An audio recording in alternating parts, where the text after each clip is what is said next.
tudo quem faz é pobre, velho. A gente está vestido por causa dos pobres. A gente come porque mão pobre planta e colhe. A gente entra numa casa porque foi posto um tijolo em cima do outro.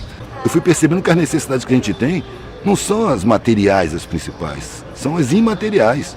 É a satisfação em estar vivo, a sensação de estar integrado na coletividade, sabe? A troca de afeto. Sabe? Essa é a função para mim. E ali eu vi o pessoal mais afetivo, mais solidário. De repente, na época dos mendigos, ainda passei 2 anos no meio da mendicância. De repente eu me vi no meio das pessoas que tinham aquele aspecto destruído, sem dente, com cicatriz, maltrapilho.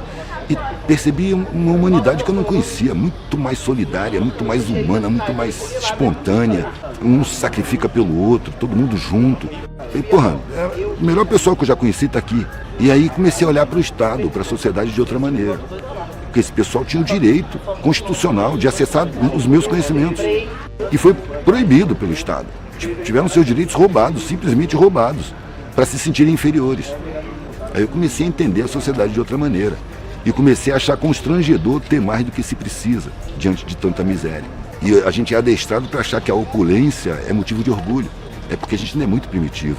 Porque numa sociedade um pouco mais desenvolvida, se ela pudesse ser chamada de humana, você ter desperdício, você ter sobras, seria constrangedor numa sociedade onde tem carências. É motivo de vergonha, humanamente falando. Mas, socialmente falando, na nossa cultura primitiva, estimulada por publicitários e marqueteiros, a gente acredita que nosso valor está refletido na nossa propriedade, sabe, nos nossos cargos, nos nossos salários.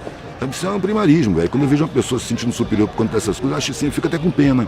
É como se fosse uma criança espiritual, não está percebendo a realidade. Está convencido por uma sociedade mentirosa de que ele é melhor do que os empregados dele. Aí a decepção vem quando ele perde os empregados.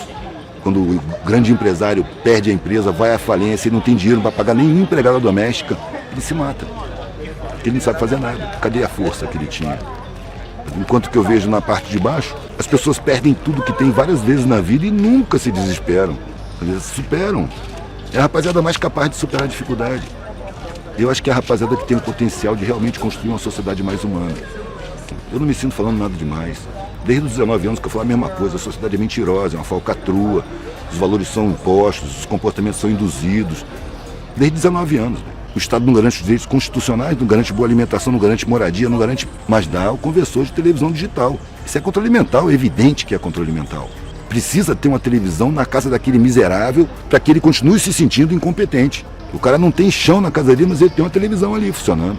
Isso é uma necessidade do sistema social. A televisão... É o que eu sempre digo, velho. Quando você liga a televisão, você acabou de abrir a porta para o inimigo. Ele vai lá dentro da sua cabeça para construir a sua visão de mundo, construir os seus desejos, seus objetivos de vida, suas opiniões, seu comportamento, seus valores. Só que tudo implantado, tudo artificial, tudo falso. Está piorando. Mas a coisa não é simples assim. Eu acho que estão brotando embriões de consciência nas periferias que nunca havia antes. Há pouco tempo atrás eu entrei em Acari e o cara, quando me viu, falou: porra, Edu, ainda bem que tu chegou, cara, só tem gente alienada aqui, porque a rapaziada do Centro Cultural, do Comitê Cultural, estava tudo fora. Ele estava sozinho ali com a galera da favela, todo mundo estava lá dentro, lendo, vendo vídeo, era um centro cultural, né? E quando ele falou isso, eu falei: velho, tempos atrás, nas favelas, não tinha ninguém reclamando de alienação. Agora em toda favela que eu vou tem. As favelas não tinham órgãos de informação, agora tem. Gente que já está vendo a sociedade de outra maneira, que ainda são, dentro da favela, vistos como os loucos. Os caras meio malucos. Só que a favela não tem esse poder de discriminação que a classe média tem. Eles são malucos, mas a gente brinca com eles. Eu fui completamente irresponsável. Se eu fosse responsável, eu tinha me enquadrado. Então eu dou graças a Deus, dou graças à minha irresponsabilidade, que eu estava exposto ao risco. Só que liberdade é risco. Segurança é prisão. Não é à toa que segurança máxima é o nome da pior cadeia que existe. Se você quer segurança social, plano de saúde, casa boa, escola particular para seus filhos, você vai ter que aceitar correntes, velho. Você vai ter que viver prisioneiro. Aí vem as regalias, aí a sociedade te considera. Agora, se você se recusa a colaborar, é pau, é peia, é chicote. Eu odiaria ser um privilegiado e se eu tivesse perdido a minha vida indo para um trabalho que eu detesto, convivendo com pessoas que eu não me identifico. Sabe? Eu gosto de estar solto, preciso estar solto. Acho que todo mundo precisaria estar solto. Mas o medo implantado pela cultura social, pela mídia, né, pela escola, o modelo de ensino que ninguém questiona, ele não é humanista, ele é empresarista. Ele prepara competidores para o mercado de trabalho, e não seres humanos para integrar uma sociedade harmônica. Aliás, qual é a escola que fala em harmonia social? Não tem. Você tem que vencer na vida. É o inferno, velho. Quando eu era menino, o sentido da minha vida era o quê? Ser militar como meu pai. A minha avó uma vez me perguntou, o que você quer ser quando crescer? Eu devia ter uns 8 anos. Eu falei, motorista de caminhão, que eu tinha loucura por estradas. Mas eu já percebi que existia uma expectativa, que foi um impacto eu falar que queria ser motorista de caminhão para minha família. Na minha família não tem motorista de caminhão, todo mundo tem curso superior, né? Então já se criou uma expectativa. E aí eu fui procurando os sentidos que me ofereciam. A vida oferece sentidos para você, vai por aqui, vai por ali. E fui reparando que esses sentidos não me satisfaziam. Eu cheguei a achar que eu tinha alguma coisa errada, porque me dava um leque de opções. Eu não percebia que é um leque restrito. Você tem todas as opções, que pode escolher, todos com curso superior. E eu não via muito sentido na própria vida. Eu olhava para a minha classe e achava estranho ser tão bem servido de coisas e ao mesmo tempo ver de longe, né, a pobreza, a miséria. E quando eu podia chegar perto e via que eram gente, pessoas iguais a gente, só que maltratadas, aquilo me fazia querer saber por que tem essas diferenças, por que o mundo é assim. Só que eu vivia num meio onde essas perguntas não se fazem. Ali se usufrui de privilégios. Não são os mais altos privilégios da sociedade, mas são muitos privilégios. São escolas boas, carro, casas boas, roupas caras, possibilidade de ir a restaurante ser sócio de clube. Essas pessoas não querem questionar esses privilégios. Porque se você for procurar o porquê da diferença social, da pobreza, da miséria, da exploração, por que a estrutura social é dessa maneira, sacrificando tanta gente, você vai chegar nos privilégios, vai chegar nas regalias. Então existe uma recusa da minha classe de origem de pensar nos porquês da miséria, da pobreza. Não são problemas deles, vamos dizer assim. E eles usufruem disso porque pagam salários horríveis para os seus empregados, né? Você vê que a empregada doméstica está começando a conseguir direitos trabalhistas agora, e mesmo assim com muita luta contra, porque a classe dos privilegiados não aceita pagar os direitos da empregada doméstica. Às vezes são convencidos de uma superioridade. A mim tentaram passar essa superioridade. Eu vivi dentro desse sentimento de superioridade social durante muito tempo, mas eu sempre tive um constrangimento. E esse constrangimento anulava os sentidos que me davam, porque todos os sentidos que me ofereciam era continuar usufruindo da pobreza, continuar tendo empregados, continuar me servindo dos salários mal pagos. Porque é isso que acontece. As pessoas mais abonadas, elas se servem de pessoas sacrificadas, que recebem salários insuficientes que elas mesmas jamais aceitariam. Essa é uma condição de sinceridade na análise, quando você analisa a sociedade. Mas as pessoas que têm privilégios não pensam que têm privilégios, elas pensam que têm direitos adquiridos. E não dá para você mostrar que os privilégios que elas têm são a causa da existência da miséria. Não só esses privilégios, mas os enormes privilégios de uma classe muito menor, que controla os políticos, a política. E eu fui buscando o sentido, tentei me enquadrar de todas as maneiras. Eu tentei ser militar, fui militar, fiz concurso, entrei. E percebi que ali não era o meu lugar. Ali era muito triste. Na verdade, você tinha que abrir mão da sua consciência e cumprir ordens seriamente. É muito difícil você questionar as ordens superiores. E se você pega a hierarquia, superior a você, o seu comandante, ele tem um superior que é um general de brigada, que tem um superior que é um general de divisão, que tem um superior que é o comandante do exército, que tem um superior que é o ministro da defesa, que tem um superior que é o presidente da república, que tem os superiores que são os financiadores de campanhas. Então, em última análise, quem comanda? Os financiadores de campanha. Donos de bancos, de mega empresas, de multinacionais. Eles fazem a política pública. Então, os sentidos iam se esboroando, iam se esfumaçando, assim. E um belo dia, eu já estava na faculdade, tentei ser militar, tentei ser bancário, fiz concurso do Banco do Brasil, trabalhei lá dentro, fiquei horrorizado com aquilo lá. Você deixa de ser uma pessoa, você passa a ser um parafuso, uma porca, uma peça altamente substituível. E a sua vida fica sem significado nenhum, além de você criar seus filhos, envelhecer, aposentar e morrer. É muito pouco para querer da vida, é o que eu dizia na época, é muito pouco para querer da vida. Eu queria alguma coisa que tivesse sentido mesmo, alguma coisa que me satisfizesse. Satisfação em viver. Esse é o segredo, busquei satisfação em viver.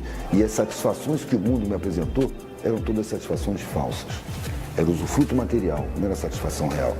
Satisfação está quando você percebe que sua existência é útil a várias pessoas, a coletividade. A sua presença faz bem, a sua ação, o seu trabalho cumpre uma função. Aí você tem satisfação em viver. Mas a satisfação que a publicidade apresenta, no massacre publicitário criminoso, é só satisfação de ânsias materiais, que nunca satisfazem. O cara quer um consumo material, ele vai lá, quando ele luta, quando ele consegue, já não satisfaz mais. Em pouco tempo ele está enfastiado daquilo, já precisa de uma outra satisfação material. E vai de ilusão em ilusão, até quando chega a velhice.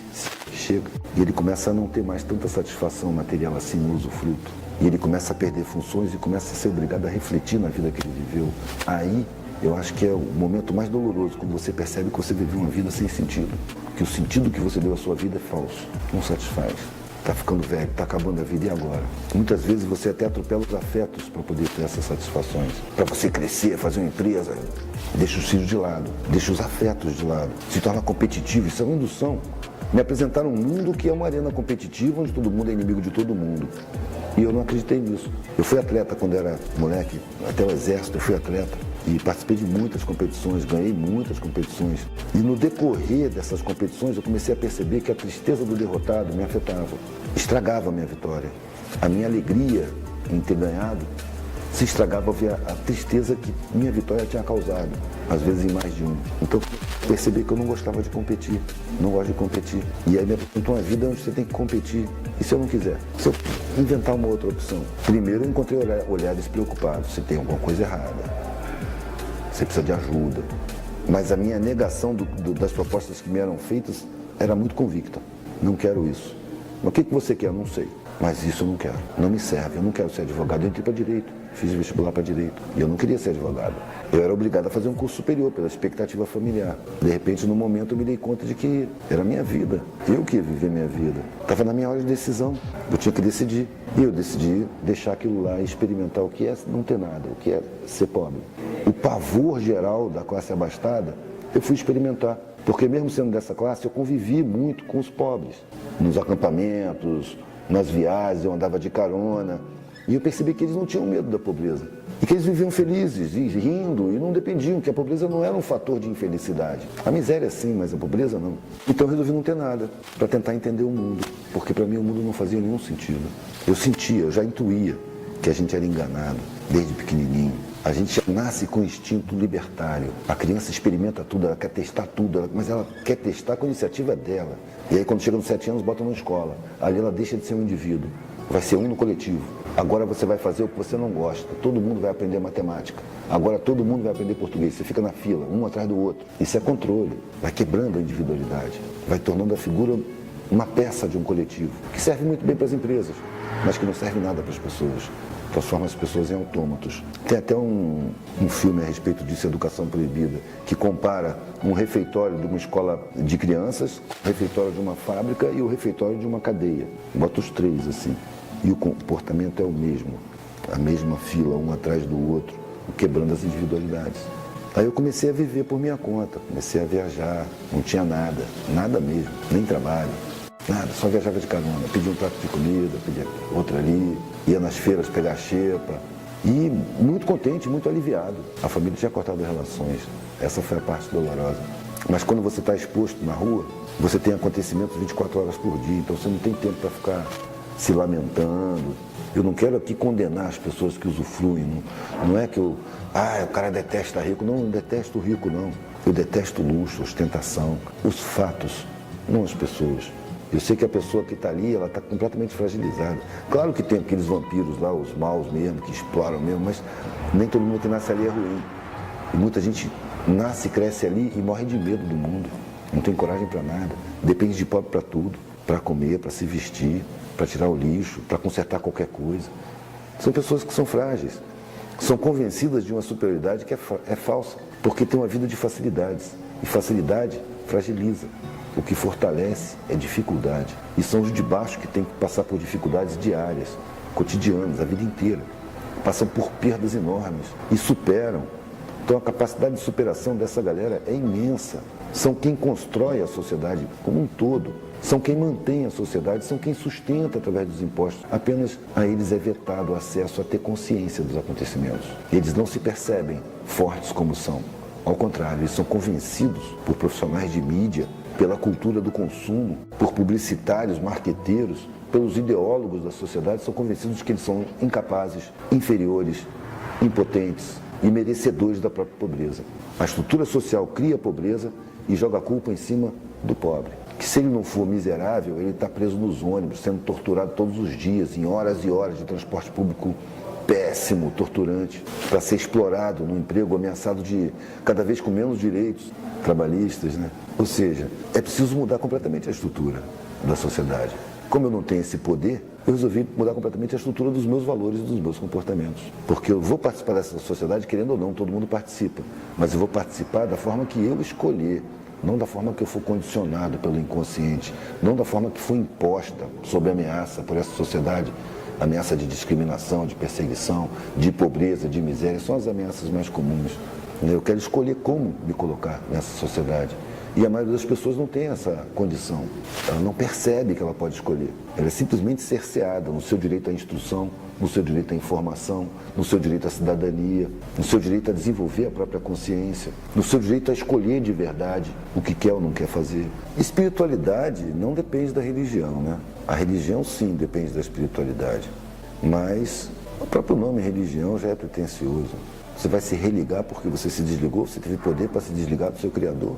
Será que é um Criador mesmo? Será que é um Criador antropomórfico que manda você ou para o céu ou para o inferno? Será que ele é um ser assim, em formato de homem? É um pai? Tem gênero masculino? Eu acho que isso é uma redução.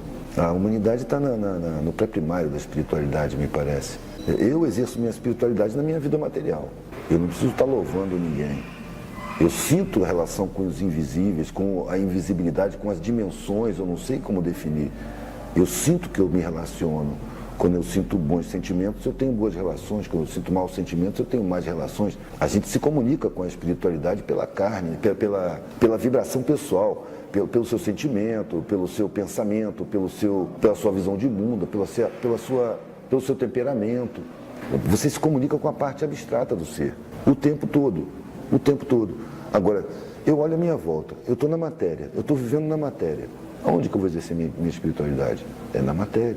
Eu vejo os caras fazendo louvações e rituais e tal, e depois eu vejo o cara no mercado maltratar uma pessoa, tratar com arrogância, com superioridade, com distância. Eu vejo a espiritualidade das pessoas no seu dia a dia, no seu cotidiano, não é nas louvações, nem dentro dos templos. Como é que você trata seus semelhantes? Como é que você reage diante das dificuldades, dos aborrecimentos, das perdas, dos imprevistos? Ali você vê qual é a da sua espiritualidade. Não é louvando uma entidade, o Criador do Universo. Rapaz, a gente não conhece o Universo. A gente vive num planeta que pode ser considerado uma poeira cósmica, em volta de uma estrelinha anã, das menores da nossa galáxia, que tem 200 bilhões de planetas. E já contaram 200 bilhões de galáxias, todas com centenas de bilhões de estrelas. Sistemas solares com estrelas supernovas, duplas, milhares de planetas em volta. A gente está num sisteminha que tem 8 planetas. Uma estrelinha insignificante na periferia de uma galáxia das mais simples. E daqui a gente quer estar em contato com o superior do universo, determinar quem criou isso daqui, o que Deus gosta, o que Deus quer.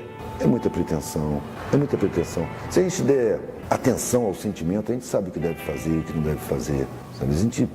Eu tenho prazer quando alguma pessoa é beneficiada com a atitude minha. E eu tenho um desprazer muito grande quando alguém se é prejudicado com a atitude minha. Dessa forma eu estou exercendo minha espiritualidade. Atento, como eu me comporto, qual é a minha ação dentro da coletividade. Daqui a pouco eu vou estar fora da matéria. Aí eu vou estar em contato direto com os invisíveis, com as realidades invisíveis. E aí eu vou tratar disso. Por enquanto, o que eu vejo é pessoas dispersarem para uma área imaginária e ficarem vacilando no seu dia a dia, no seu convívio cotidiano, com os mais próximos e com os mais distantes também. Eu acho que espiritualidade a gente vê no comportamento da pessoa, no temperamento, não é na religião. A religião vai religar o que com quem, cara? Uma galinha se desligou da divindade? Não, não se desligou, ela só não tem consciência. O ser humano é a mesma coisa. Então, quando ele toma consciência de que está em relação com outras realidades não físicas, ele já começa a querer explicar essa realidade não física toda, já começa a arrumar solução. O que a religião faz? Ela concebe o inconcebível, explica o inexplicável e impõe sob ameaça. Ou você acredita ou você vai para o inferno. Deus vai te castigar. Parece criança, né? É criança. Eu acho que, de certa forma, isso é muito útil na nossa infância espiritual, porque as pessoas que fazem o mal sem pensar duas vezes, elas recebem o recado de que o mal é castigado e que o bem é premiado. Ela vai, no mínimo, aprender a fazer o bem por interesse e evitar fazer o mal por medo do castigo. Então, vamos dizer que isso aí é o pré-primário, é o jardim da infância. Depois vem outras etapas, né? O tempo está correndo no trilho da eternidade, tem muito tempo. Eu não acho que a gente começa quando nasce e nem que termina quando morre. Quando a gente nasce, a gente entra no mundo físico. Quando a gente morre, a gente sai do mundo físico. Por isso que eu digo que contrário de morte não é vida, contrário de morte é nascimento. A morte é o momento que você sai, o nascimento é o momento que você entra. A vida é o espaço que você tem, desde a porta de entrada até a porta de saída. Se você levar isso em conta, muitos valores que apresentam pra gente como objetivos de vida perdem o sentido, perdem a importância. E se a gente vai entrar, passar e sair, o que a gente veio fazer aqui? Disputar patrimônio? Ficar brigando entre si? Disputando poderes que são aqui do mundo? A gente já recebeu vários recados. Os ícones que se tornaram ícones até por causa das próprias religiões, eles eram sempre o mesmo recado. É o desapego, é a sinceridade, a hospitalidade, cordialidade, a amorosidade, o respeito. Todos eles deram o mesmo recado. Agora, as instituições, porque a religião é instituição, as instituições se dedicaram a controle de massa, a controle de comportamento. Eles querem ter suas coletividades porque assim eles têm força social. Representam tantos milhões e aí tem força social. Aí é a ânsia do poder. É muito mais matéria do que espírito. As religiões mesmo são muito mais materiais do que espirituais. Acho que a preocupação delas é material. Principalmente o cristianismo, né? O cristianismo, como disse o Saramago, parece que não se preocupa com a alma, se preocupa com o corpo. Controlar os instintos, controlar as ânsias do corpo. O corpo é o mal. O corpo é a nossa oportunidade. É a oportunidade de estar vivendo, experimentando, crescendo, aprendendo, colaborando, participando de um processo que é universal, muito além da nossa capacidade de compreensão. Eu não dou essa moral toda para a minha razão, dou muito mais moral para o meu sentimento, para a minha intuição. Eu acho que eu sigo muito mais o que eu sinto do que o que eu penso. O que eu penso eu coloco para assessorar o que eu sinto e não o contrário. A razão, para mim, é subalterna à consciência. Ela está ali para explicar o que ela for capaz de explicar. E o que ela não for capaz de explicar, fica calada, não se mete. Eu não permito que minha razão explique coisas que eu não tenho capacidade de entender. Como é que eu vou saber como é que é do outro lado? Nem me interessa, cara. Estou aqui controlando minha raiva, estou aqui despertando bons sentimentos, estou aqui trabalhando onde eu posso trabalhar. Acho que quando a gente vai se melhorando, entendendo melhor, desenvolvendo o entendimento, a visão da gente vai se ampliando. Aos poucos, não tem pressa. Agora, você quer ver lá onde você não pode, você vai ter que inventar. Isso é coisa da religião. Ela está olhando para onde ela não pode, ela não enxerga lá, mas ela está olhando, dizendo, eu vejo, e é assim, assim, assim, inventa. De alguma forma, isso tem sua razão de ser, dentro da coletividade, dentro do processo humano. Mas não me chama, a mim não chama. E não chama muita gente também. Agora, que serve, serve. Eu vi muita gente deixar de fazer o mal por abraçar uma religião, né? Principalmente presídio. Presídio na área evangélica não tem facção, não tem roubo, ou seja, é necessário ali. Agora, ser necessário não quer dizer que é suficiente, está longe de ser suficiente. É preciso passar por essa etapa e ir além. É preciso ter a humildade de saber que o ser humano não é capaz de entender a totalidade, que essa pretensão só cria discórdia, antagonismo. Cada religião reivindica para si o privilégio da verdade e acusa de demoníaca toda outra religião. Nós estamos com o pai, os outros são os errados. Isso é infantil, é primário, é conflituoso, é desnecessário. Então isso vai ter que ser superado. Uma vez o Leonardo Boff perguntou para o Dalai Lama qual a melhor religião. E o Dalai Lama, na sabedoria dele, ele é líder de uma religião do Zen budismo. Ele disse que a melhor religião é aquela que te torna uma pessoa melhor, mais compassivo, mais tolerante, mais compreensivo, mais benevolente. Essa é a melhor religião. O trabalho para mim é fonte de satisfação pessoal. E dinheiro também. Mas tem que ter satisfação pessoal. Para mim, trabalho é isso. É prazer, é necessidade. Agora, ele tem que gerar algum dinheiro. Não precisa muito. Se cada um se contentasse com o que precisa, isso não faltava para ninguém. As pessoas são induzidas a quererem mais do que precisam. E algumas muito mais do que precisam. E aí acaba faltando para uma grande massa. O trabalho, a palavra trabalho já foi criada em cima de um instrumento de tortura chamado tripalho, né? Os impérios estão admirados pela inteligência da sociedade, que são o Império Grego, o Império Romano, a primeira democracia que a maioria não votava, era só pessoas ricas, só homens e ricos que podiam votar, que nunca se baseava no escravagismo. O trabalho, o conceito de trabalho naquela época era tarefa para pessoal inferior. Trabalho é uma coisa aviltante. Gente de nível não trabalha, manda trabalhar. Essa é a mentalidade. Agora aqui, eles dizem isso para a elite. Para os pobres não, para os pobres o trabalho enobrece, o trabalho dignifica. E espertamente misturou-se o conceito de trabalho e emprego. O emprego é quando você tem um patrão, o emprego é quando você tem um superior, quando você está encaixado numa hierarquia. Um trabalho é quando você produz alguma coisa. Então o emprego é uma área muito limitada do trabalho, só que ele é apresentada para a gente como a totalidade do trabalho. Todo trabalho é emprego, a não ser as exceções, os profissionais liberais, são exceções. Regra geral, trabalho é emprego, ou seja, trabalho é patrão. Isso interessa a quem? A elites que andam de helicóptero, a elites, a exploradores do trabalho. Ao mesmo tempo que as pessoas são forçadas a competir dentro do mercado de trabalho, elas são induzidas a consumir para ter algum valor social. Então a vida vira um inferno. O trabalho, a compra, as dívidas sendo pagas, mais trabalho, mais compra, mais dívida, mais trabalho, mais compra, mais dívida.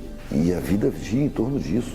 É uma indução criminosa, feita com todo o apoio da mídia, através da publicidade, indução ao consumo desenfreado, a compulsão do consumo, porque a estrutura social não se baseia só no consumo excessivo, ele se baseia principalmente no desejo do consumo dos que não podem consumir. Porque ao invés das pessoas questionarem por que estão numa situação assim dentro da sociedade, de carência, de desatendimento, em vez de questionar a própria estrutura da sociedade, elas estão preocupadas em conseguir consumir alguma coisa. Elas estão focadas no consumo, no valor social, está pensando em si. Uma coisa altamente estimulada na nossa sociedade é o egoísmo. Pensa em si, é ninguém por ninguém. Quando o ideal é o contrário, é todo mundo por todo mundo, ninguém pode estar abandonado. Não pode ter ninguém com fome, não pode ter criança sem escola, não pode ter escola ruim. Os professores têm que estar muito bem atendidos, com bons salários, passando bons ensinamentos para a gente cobrar deles. A estrutura da escola tinha que ser libertária, porque a estrutura de ensino que nós temos, ela é enquadradora. Ela faz o oprimido ter vontade de ser o opressor. O empregado, ele sonha em ser patrão, ele não sonha em se libertar. Ele não sonha em ser livre e viver por conta própria, ele sonha em empregar outros, explorar outros, fazer com outros o que fazem com ele. Isso é uma deformação em humanidade do ensino. O ensino ele não está ensinando, ele está enquadrando, ele está condicionando, ele está mediocrizando. Ele está exatamente criando sentidos falsos para uma vida que não tem sentido. E são sentidos coloridos, cheirosos, bonitos, atraentes, porque são pensados para serem assim. Até pela inteligência criada na universidade, que estudou os mecanismos da psicologia do inconsciente para criar desejo de consumo, para criar valores sociais, para criar comportamentos condicionados que só interessam a muito poucos que não se submetem a esse esquema. Ao contrário, são os que controlam os políticos porque têm dinheiro suficiente para financiar a campanha. Então, se o grande empresário pode financiar uma campanha, ele impõe a política pública que ele quer, senão ele não põe o dinheiro na campanha.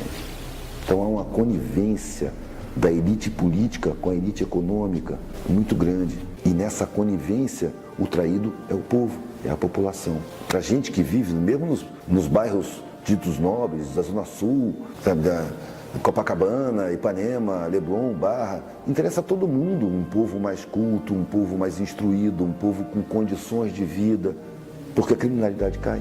Ninguém pergunta o porquê da criminalidade está aumentando. A miséria aumenta, a criminalidade aumenta.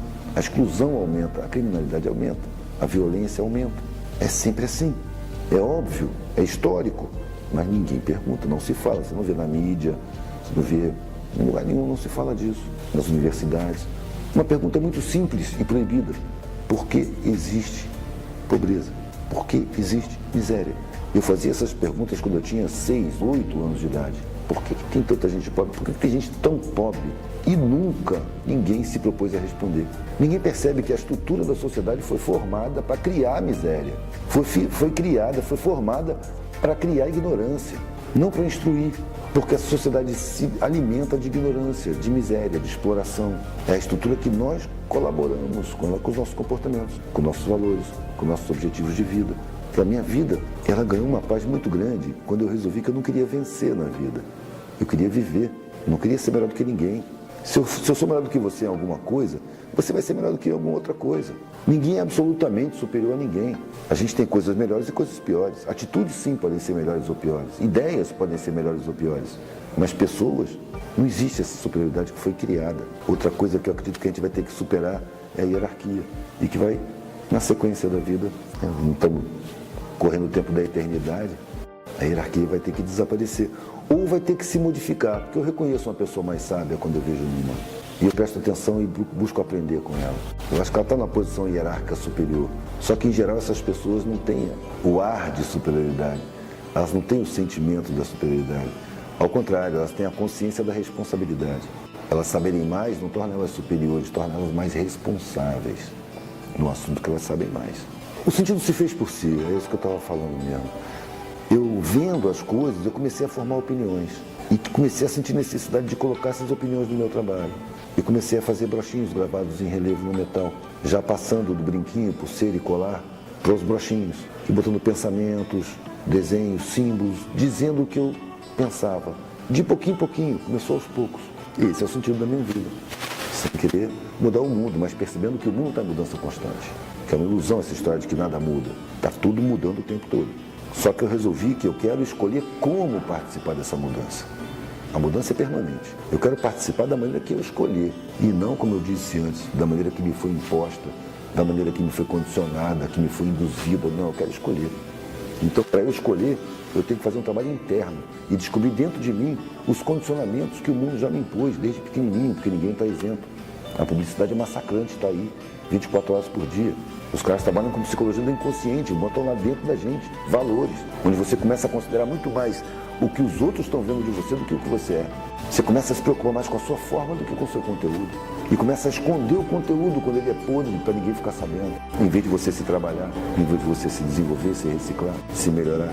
Quando você percebe que os olhares preconceituosos geralmente são portados por pessoas muito desinteressantes, aí você já não se incomoda tanto que as pessoas te marginalizem. Os que te marginalizam não interessam.